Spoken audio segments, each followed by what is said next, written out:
여러분, 면접에서 긴장하지 않는 방법. 자, 그거 궁금해서 오셨죠? 결론부터 말씀드리면 그런 법은 없습니다. 자, 여러분, 면접에서 긴장한다라고 하는 건 결과적으로 어떤 의미예요?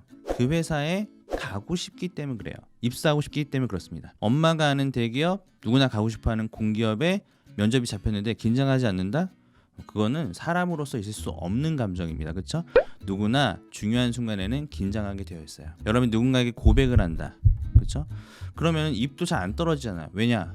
내가 정말 좋아하는데 그분이 나를 안 받아주면 어떻게 될까에 대한 그 걱정과 거절에 대한 두려움 때문에 우리는 긴장감이 높아질 수밖에 없는 거죠. 자, 그런데 여러분들, 저는 그렇게 생각합니다. 긴장감을 극복하는 것들도 중요해요. 하지만 긴장감을 활용하는 것들도 되게 중요해요. 그래서 여러분들에게 긴장감이 나쁜 것이 아니라 오히려 면접에서 도움이 될 수 있다는 점들도 말씀을 드리고 싶었습니다. 자, 예를 들어서 여러분들, 내가 긴장이 되는 순간이 발생했어요. 그러면은 첫 번째로는 긴장된다고 말로 하세요. 네. 예를 들어서 면접관이 질문을 받았을 때 내가 긴장돼서 좀 이게 말이 떨릴 것 같다. 그러면은 네, 면접관님, 제가 좀 너무 긴장이 돼서 조금만 생각을 정리한 후에 말씀드려도 되겠습니까?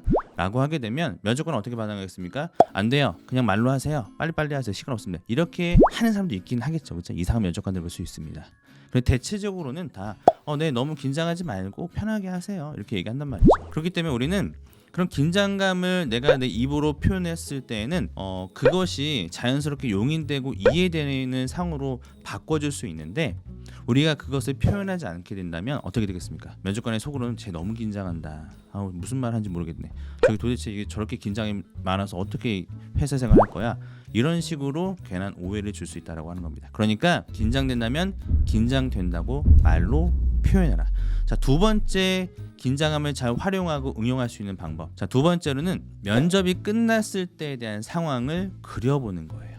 자, 여러분들, 면접 전에 우리가 되게 긴장될 수밖에 없어요. 놀이기구 타면 어때요? 놀이기구 타면 그 전에는 굉장히 긴장되잖아요. 그렇죠? 이거 좀 무서우면 어떻게 해야 되지?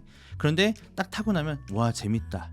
놀이기구 타는 거랑 똑같습니다. 여러분들, 책 중에 이런 책이 있습니다. 그 소심해도 잘 나가는 사람들의 비밀이라고 하는 책이 있어요. 그 책을 좀 보시게 되면 쾌감과 긴장감은 비례한대요. 무슨 얘기냐면 긴장감이 높을수록 그 긴장감이 해소됐을 때에 대한 쾌감은 더 커진다는 거죠. 그러니까 우리는 면접 보기 전에 어떤 생각을 하셔야 되냐면, 그래, 내가 이번 면접을 잘 끝내게 되면 나의 어떤 그 보냈던 감정들 이런 것들이 더 이제 해소가 될 거고 더 기분 좋은 일들이 많이 생길 거야. 그러니까 이런 식으로 우리의 그 긴장감을 활용하는 거죠. 그래서 여러분들이 면접 보기 전에 긴장이 많이 된다면 면접이 끝났을 때에 대한 상황을 그려보는 것들이 필요합니다.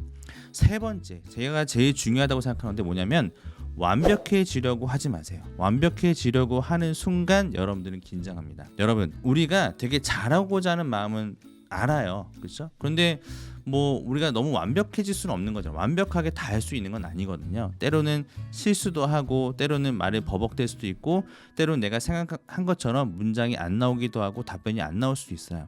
또는 내가 말로 했는데 면접관이 고개를 막 이렇게 갸우뚱해. 내가 괜히 말을 잘못한 건가?